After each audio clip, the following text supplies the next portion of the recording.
Congratulations on your purchase of the ApneaLink Plus and oximetry.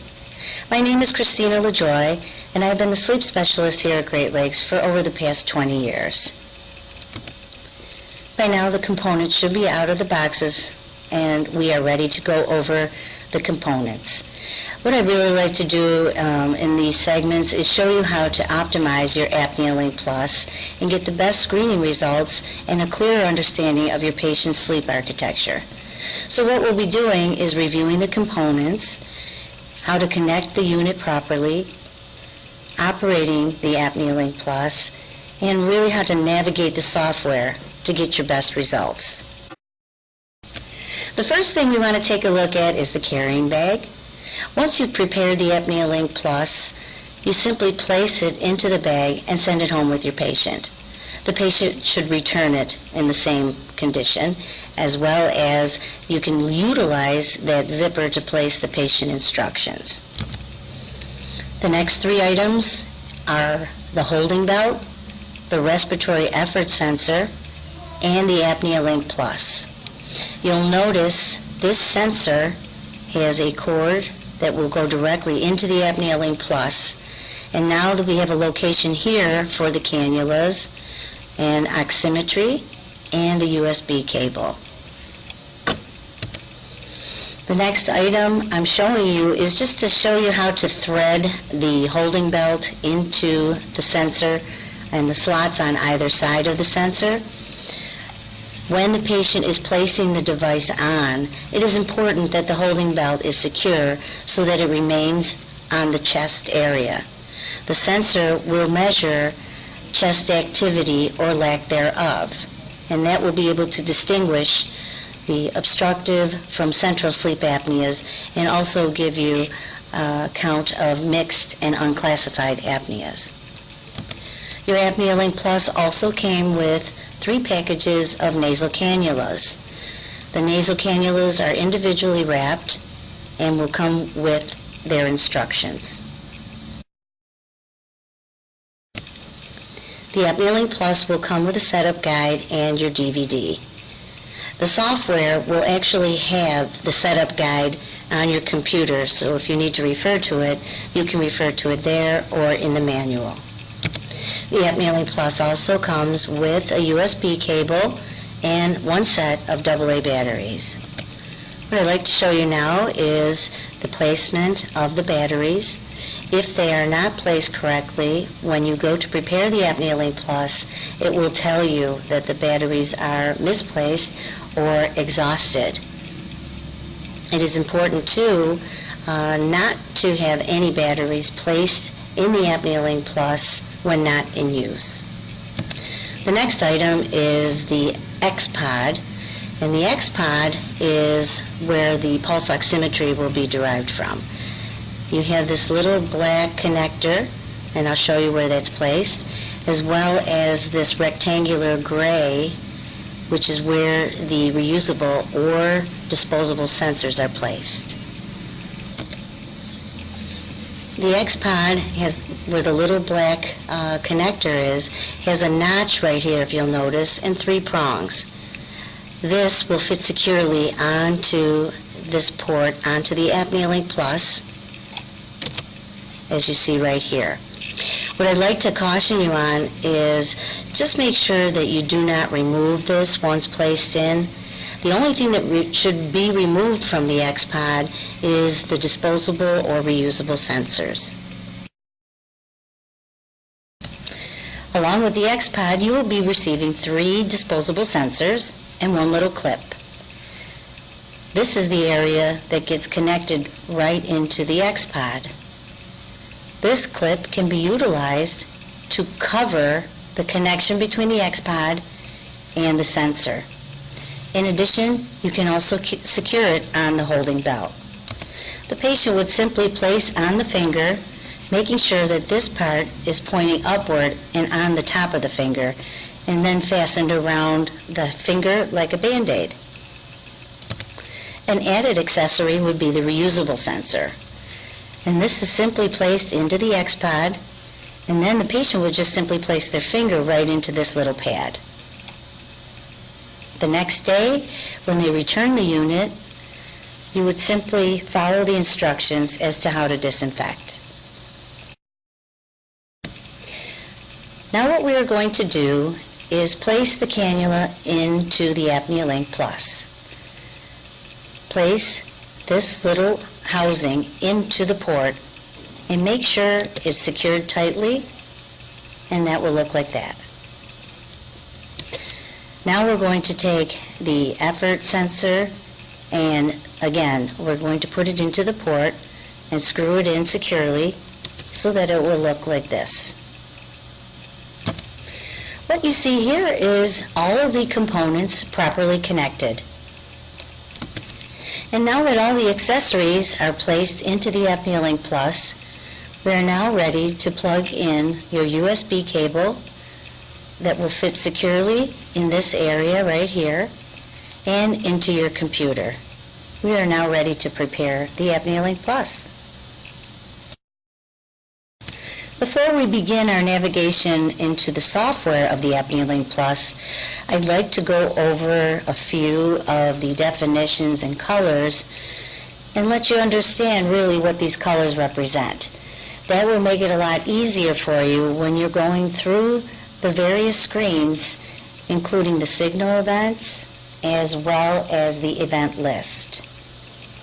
The first one that we're looking at is blue. In the software, that will represent airflow. When we're going through on the event list, there are some indices that will be an unclassified apnea, and those will be colored in red. The central sleep apneas are colored in purple. Your mixed apneas will be a lavender color, and the obstructive sleep apnea will be a fuchsia or pink in color. What I want to bring to your attention, too, is if you forget what those colors represent, you can always refer to this, or you can go in the upper left-hand corner of the colors, and it'll tell you UA, which stands for unclassified apnea, CA, which stands for central apnea, MA for mixed apnea, and OA for obstructive apnea. The hypopneas will be in a teal color. Snoring will be in the line underneath the graph of the hypopnea and apnea episodes, which will show up in an orange color. These black, dense areas will represent loud snoring. Airflow limitations with snoring are a dark green in color. And remember, you have the initials up here. This stands for flow limitations due to snoring, or FS. Airflow limitations are going to be a lime green, and that will also have an FL for airflow limitations.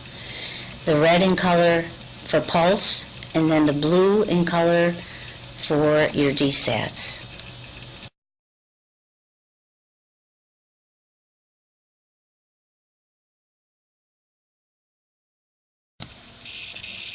Once you have clicked on the ApneaLink icon, the first page that will appear is your start menu. And this is what we want to do to prepare our patient for their overnight study. By now, your ApneaLink should have a fresh set of batteries, nasal cannulas in place, as well as your pulse oximeter. In addition, you want to plug in the USB cable into the ApneaLink as well as your computer.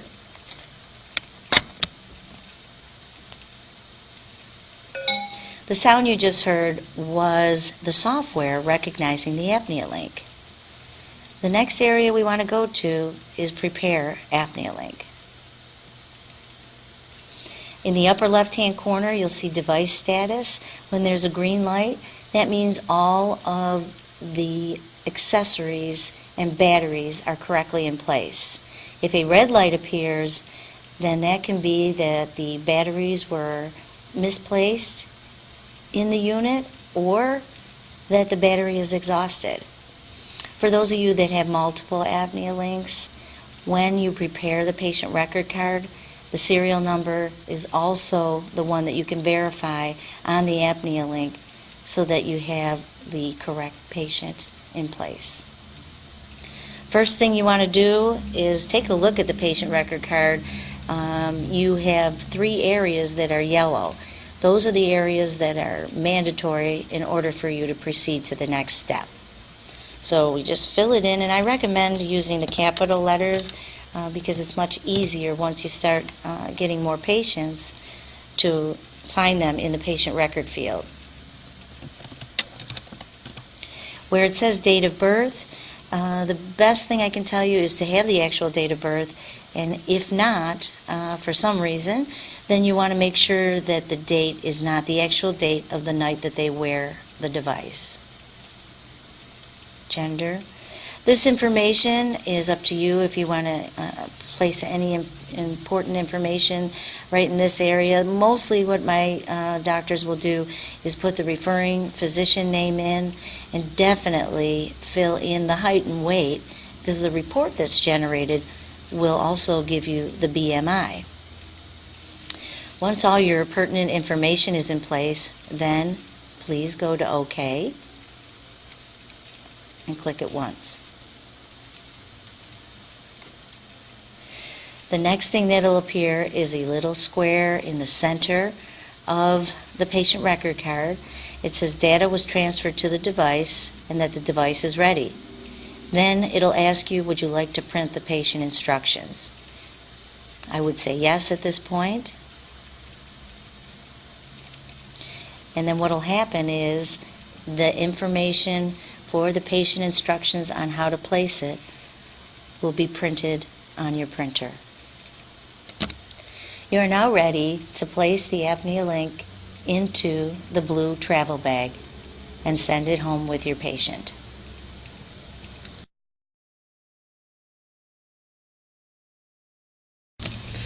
And now that we have prepared the ApneaLink Plus on the ApneaLink Plus software, the patient can now take it home.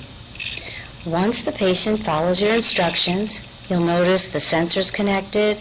This is the hose for the nasal cannulas. This is for the oximetry. And you can notice again how the holding belt is threaded through the ApneaLink Plus. The patient is now ready to go to sleep. What you would want them to do is just press the button once, right in the center, and a green light will appear right underneath the ResMed. It may dim or go on and off during inhalation and exhalation.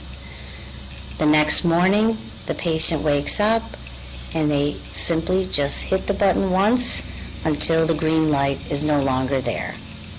And now the patient's ready to bring back the ApneaLink Plus so that you may download the information and discuss the best options for your patient. Now that the patient has worn the ApneaLink, the next day or when they're scheduled, they will bring back the ApneaLink and you will connect the USB back into the ApneaLink and into your computer. Click on the icon and the Quick Start page will appear. Now we will be clicking on the download button.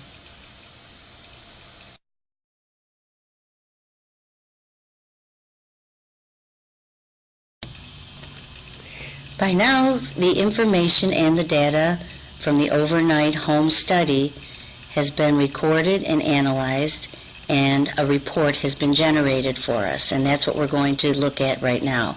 What I'm using is the sample patient that comes with your software with the ApneaLink Plus.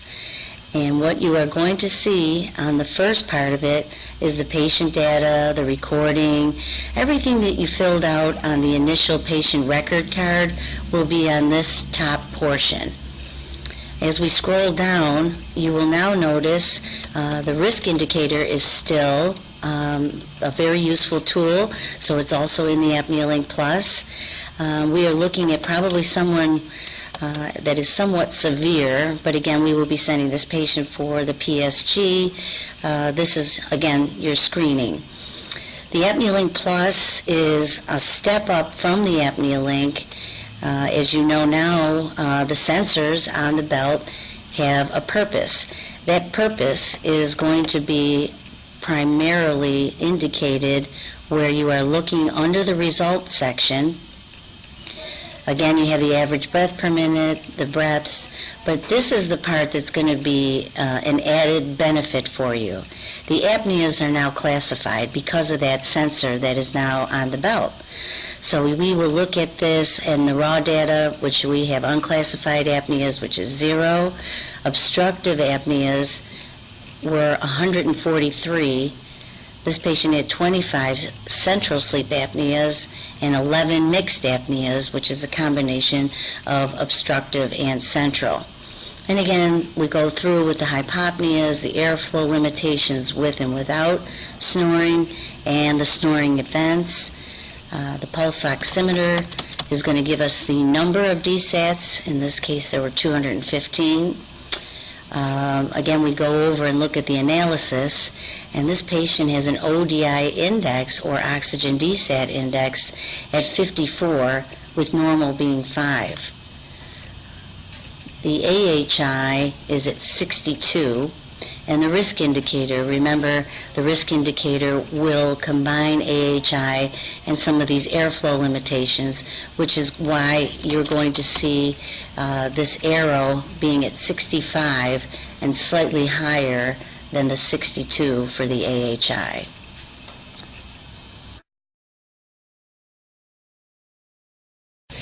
One other thing I'd like to note for you is under the apnea index, the UAI will stand for the Unclassified Index, Obstructive Apnea Index, Central Apnea Index, and Mixed Apnea Index. This is the results or the raw data that has been analyzed and calculated as to how many per hour of these episodes took place. So now that we have this information, what do we do with it? We will be looking at the signal and event views, but for now, I would like to show you, while we are on this page, how you can customize your comments and send this along to the referring physician. This will be a case where, let's say, the patient originated in your chair, said that maybe they just snore, doesn't have a bed partner, and takes the ApneaLink home, brings it back with these results. You kind of put the onus on the patient at this point because they are somewhat suspect.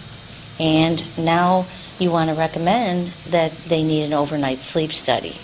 So before the patient leaves, you can just take your cursor, go up to the little notebook pad where it says Edit Comments. Once you do that, you can actually write in here that I am referring my patient for an overnight PSG, as an example. Then you click OK. What you'll see is the screen jump a little bit. There you go. And you'll hit the plus sign and scroll on down to the bottom, and there's right here where your notation is to refer the patient for an overnight PSG.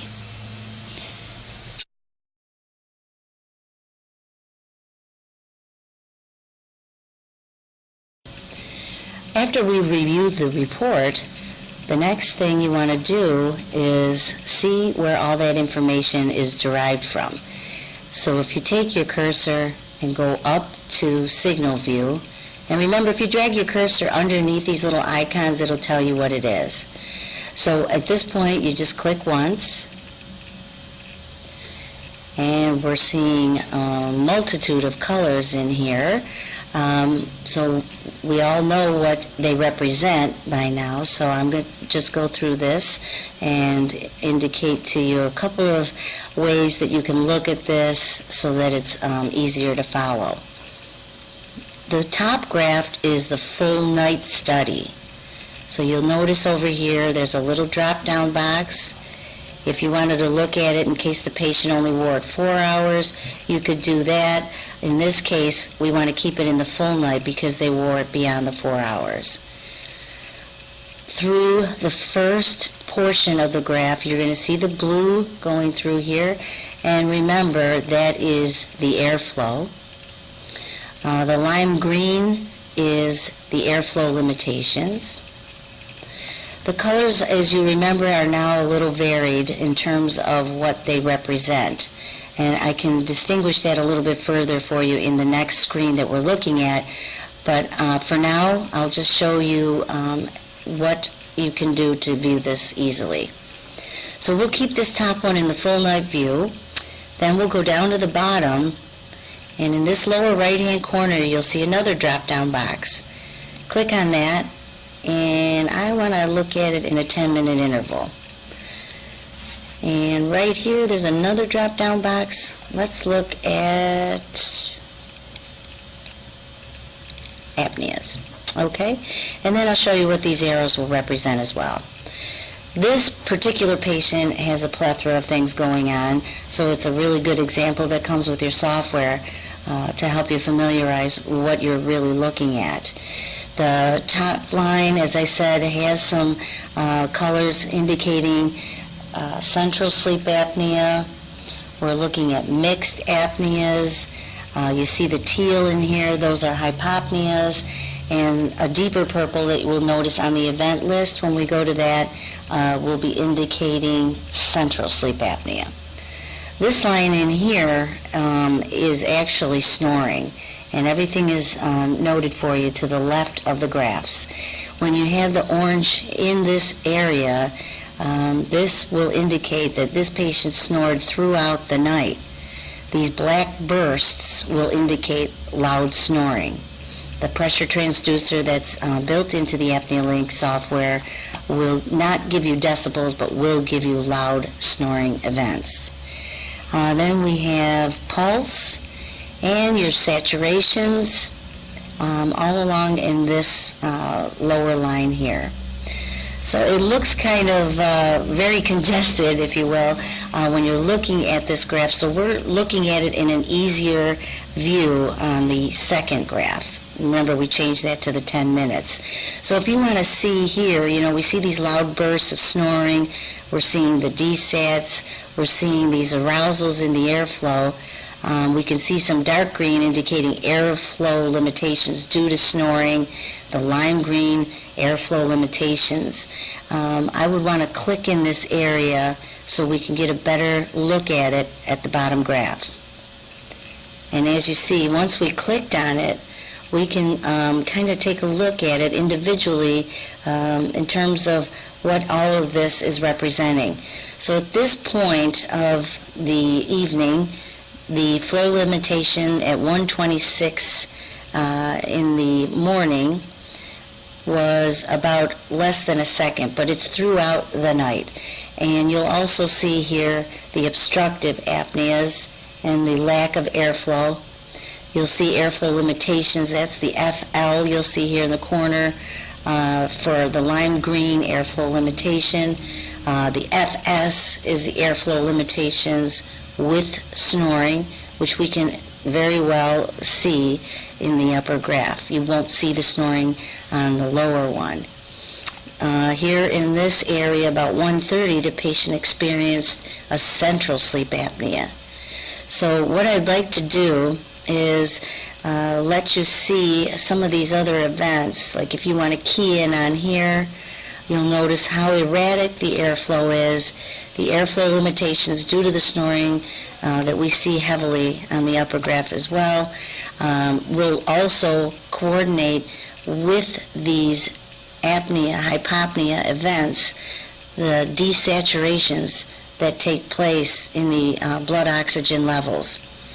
And it's throughout the night, so we could, you know, spend a lot of time here, but I think to better define this, we'll show you that on the event list.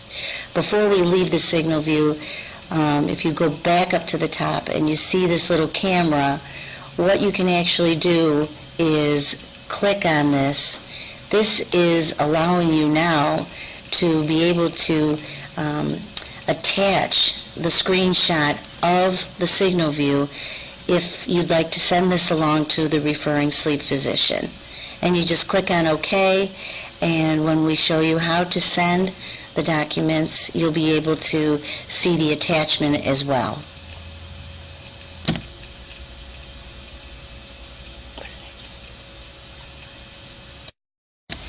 And one other thing that we said we'd come back to, on the lower graph, you'll notice another drop-down box and these arrows.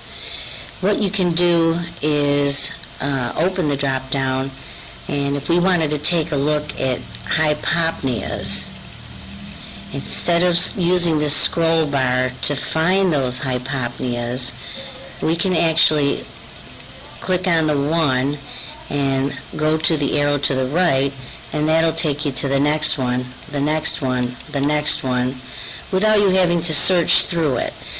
So anything that you want to, maybe show the doctor, show the patient, this will give you that opportunity to go in and be able to maneuver on the lower graph without having to go up to the upper graph to find what you want to look at within this graph that's pretty colorful up here with a lot of things going on.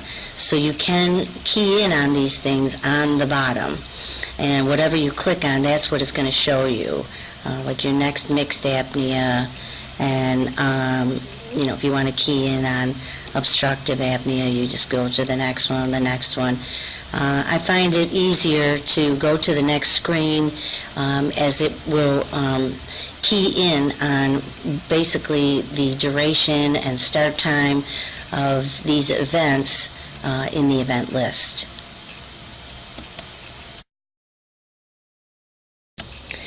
One of my favorite screens that you can go to is now called the event list. Take your cursor up to the top, and if you just drag it, again, you'll be able to see that that's what that's representing, is the event list. Click on that once. And what this will create is the event tree. So just click there once. This is the event tree. This is the event list. And down at the bottom, we have another graph that you saw on the previous page. What I'd like you to do is take your cursor, go down to the lower right-hand corner in the drop-down box, and let's make this at a 10-minute interval. So now we want to click on all events, and for OSA events, we click on the little plus sign, and this will give you a list of all the indices that we saw on the previous screens. What I like about this is if we click on obstructive apnea, the event is obstructive apnea. It will give you the start time and the stop time and the duration of the event, the worst case scenario to the least case scenario. What we'll do is you want to make sure that there's a minus sign next to duration so that you get those events in descending order. So we'll click on the first event, and let's take a look at the graph once we do that as to what all this represents. When you clicked on this obstructive apnea event, the obstructive apnea, remember, is in fuchsia. The one that you click on is going to be highlighted or lighter in color. So we're looking at an event in a 10-minute interval that you can really express to the patient how severe that these events are. I think it gives a better understanding for the patient, as well as the referring physicians. They can actually see that this airflow that's taking place, the blue, has no activity here in terms of breathing. This one, the duration of this event was 1 minute and 14 seconds. At this point, there is absolutely no breath, and you can show at the bottom, if you're not breathing and you're obstructed, you're going to have those oxygen desats. And that's what these blue rectangle boxes will represent. These are desaturations in the blood oxygen levels. The other thing here is the airflow. This is what all this is based on, these events. So you have erratic breathing here, and the hypopnea being a 50% decrease in the airflow. Then you have them coming out of the hypopnea, and you have airflow limitations with and without snoring. And here, since we can't see those snoring events, this is what's causing these arousals. The patient, if you remember, snored the whole way through, and when they're snoring, they're actually bringing themselves out of this hypopnea event, going right into an obstructive apnea, and then again these arousals and airflow limitations. If you want to take a look at the next one, you would go click onto the next one. That event is over here, which is lighter in color, and you can actually scroll over and pull that up. If you wanted to take a look at the next one in order here, you can go to obstructive, and you can again use your arrows. So they won't be in any kind of sequential order, it'll just be the next event. And then this will come up if it is the end of the events. I like to use the area over here just to bring in your hypopneas. You can click on them. Again, they're going to be in severity, and it gives you a much clearer picture of what's taking place at that moment in time. If you take a look at the bottom, it'll also be noted at the bottom, and again the duration as well as the start time of the hypopnea events. Airflow limitations, this patient pretty much had them all through the night, and you can take a look.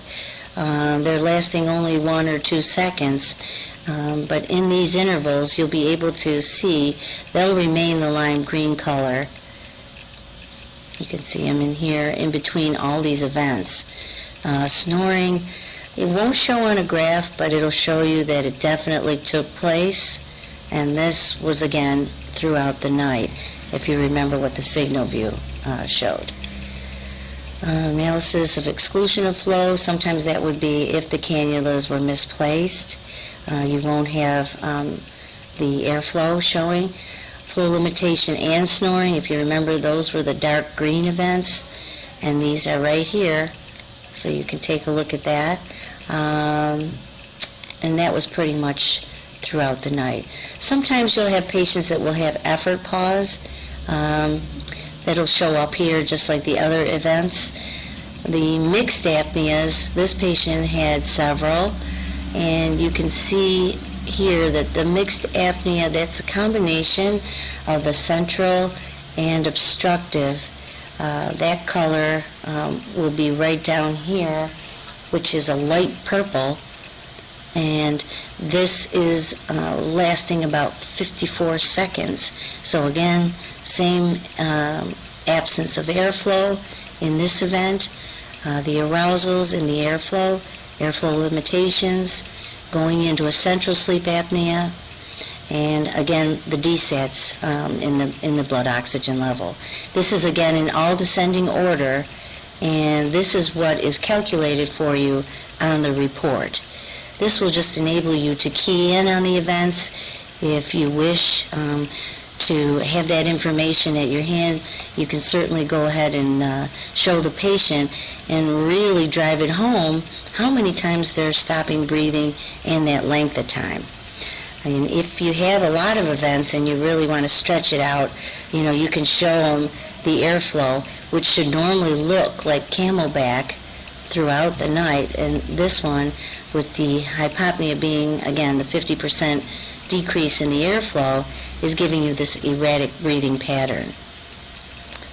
Going on to central sleep apneas, this is the advantage with the ApneaLink Plus, being able to distinguish these apneas.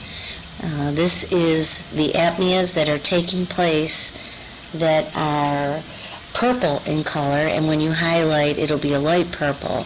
But the central sleep apnea is derived from the sensor that is on the belt on the ApneaLink Plus home monitor. So what it actually is measuring is not obstructive sleep apnea, where obstruction is usually base of tongue.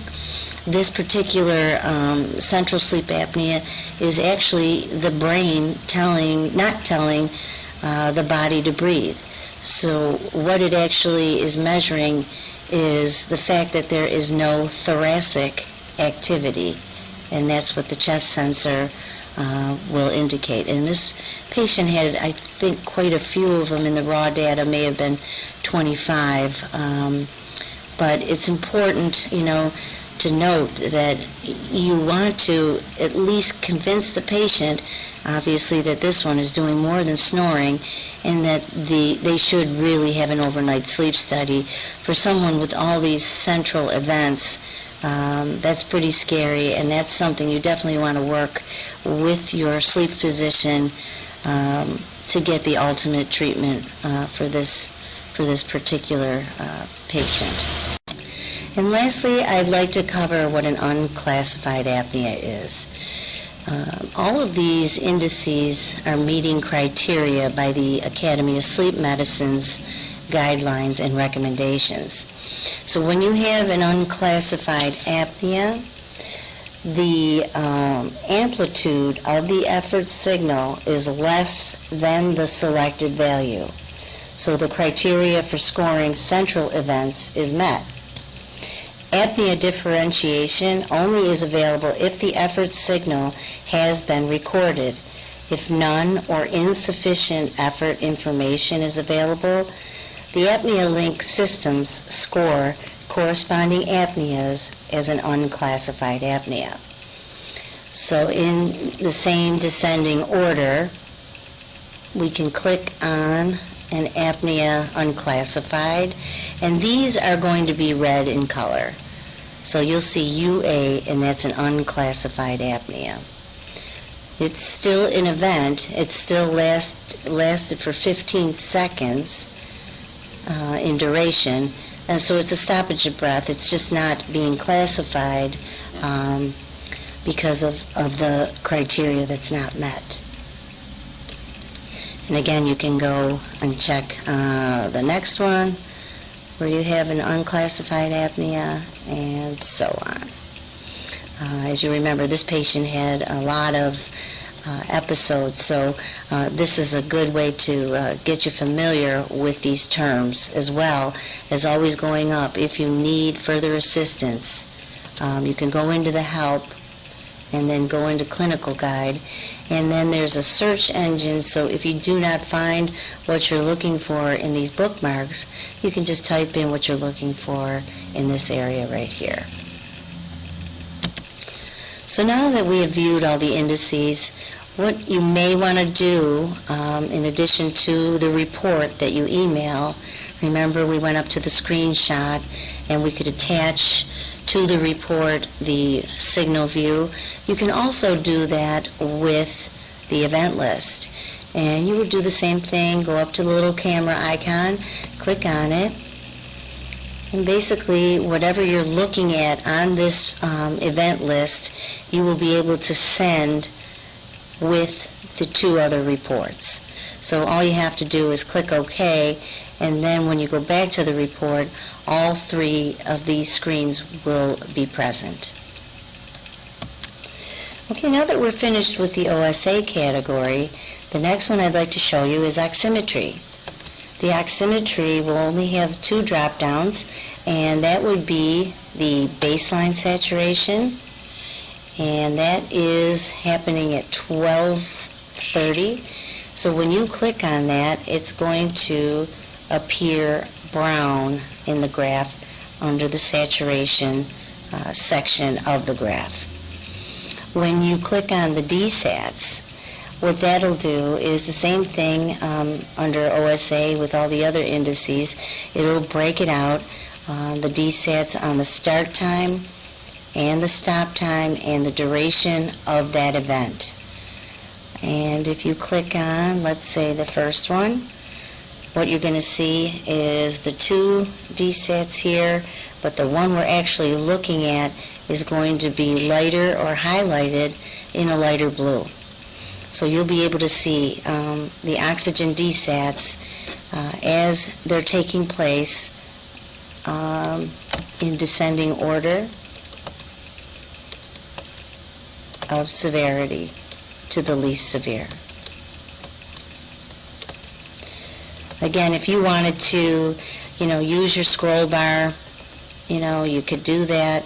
Or, again, go to the drop-down box and desaturation, and you can then use your arrows, which will take you to the next desat events.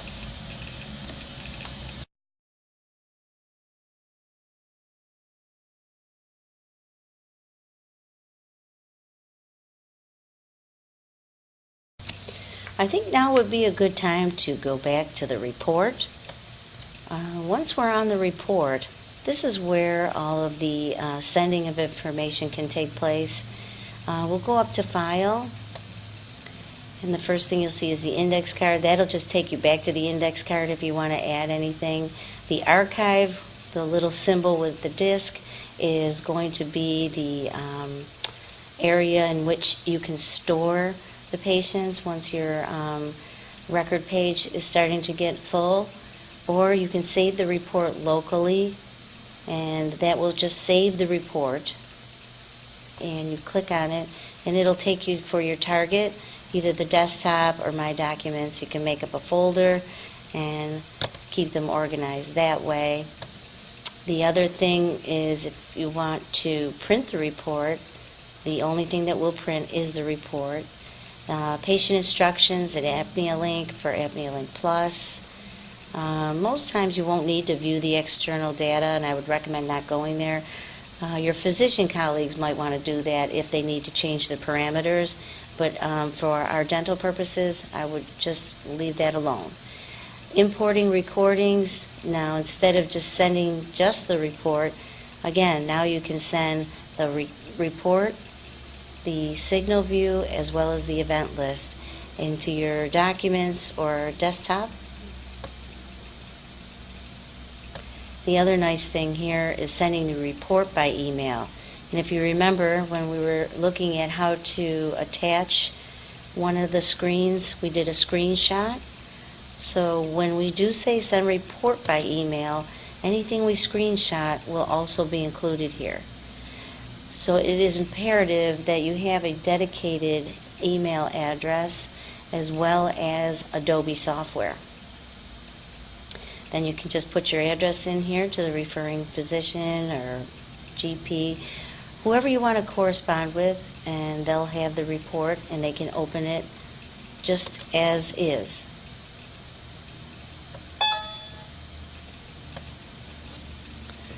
However, if you want to send the whole recording, we can do this by email as well, providing that the recipient has the software downloaded on their computer as well. And then that'll bundle the report, it'll bundle the signal view as well as the event list, and with your comments you can send the whole picture to the referring physician.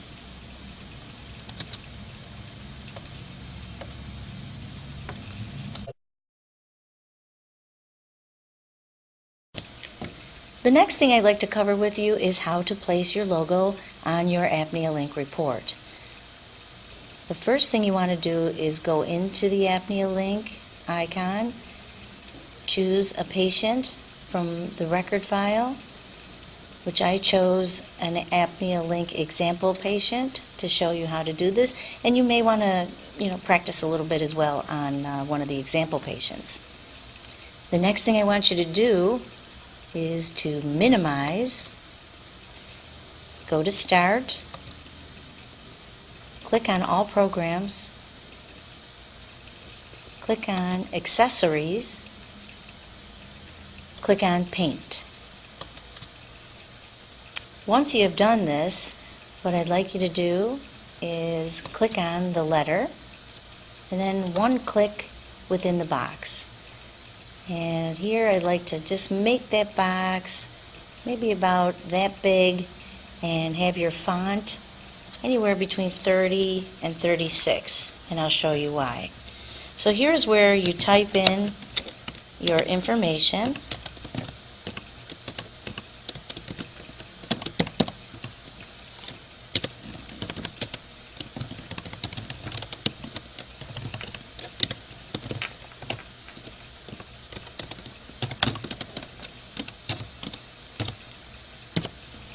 Okay?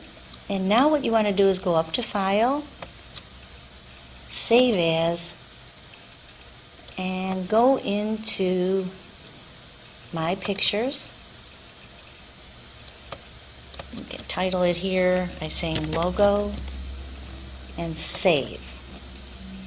Then you just X out of the program, go back to your ApneaLink and the report, and then we go up to Tools, and then we go to Settings.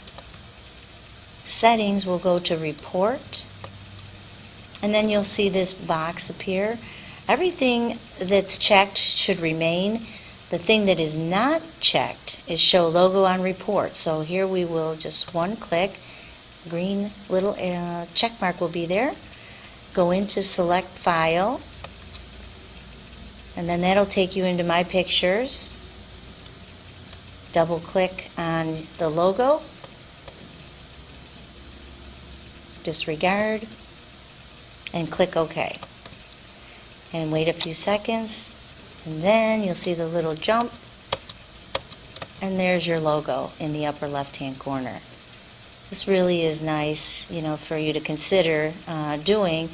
It really kind of reinforces your visibility, who the referring dentist is, and all of the information with regard to the patient.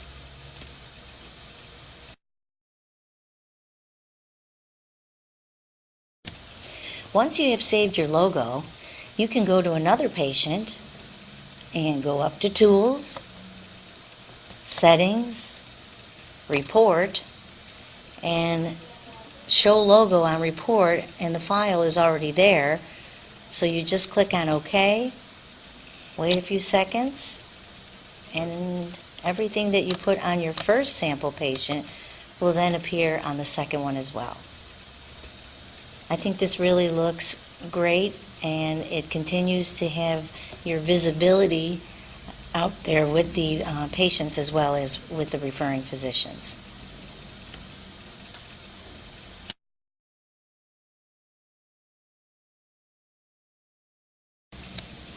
When you're still on the event list, there are times when some of the components may become dislodged from the patient. If it is the nasal cannulas, sometimes it's nice to have a little medical tape to just secure them on the cheek. Rarely happens, but just in case, some patients are more aggressive during sleep. Also, if there is maybe some invalid data that you're questioning, what you can always do under the event tree is go into General and take a look. Why was that signal too small? And it'll tell you when. Was there a missing X-pod that we didn't get oximetry? Was the sensor off? In this case, no. Was there invalid data? Yes, there was. And that was right when the patient went to sleep because it was turned on, so that little part shows that. If the battery's too low, it'll tell you that. It'll give you a checklist, basically, before you contact us here at Great Lakes. I would just run a little checklist and take a look at that under General. Let's see. The other thing I wanted to show you here was the help. If at any time you need to just print out the patient instructions, it'll be for the ApneaLink, and some of the newer software, the 9.0 software, has the ApneaLink Plus, which we'll go over in another segment. But anytime you want to reference anything, such as the information I covered with you, or the clinical guide, every software comes with this manual, if you will, that is right on your computer. So if you ever want to see how the analysis is done, or what maybe the analyzing looks like and the displays, you can simply go there and it will pull up the page as to whatever you're questioning or whatever you have, possibly like an oddity that you'd like to look at before contacting us. This will be a great reference for you if you have any questions, and certainly you may call us at any time.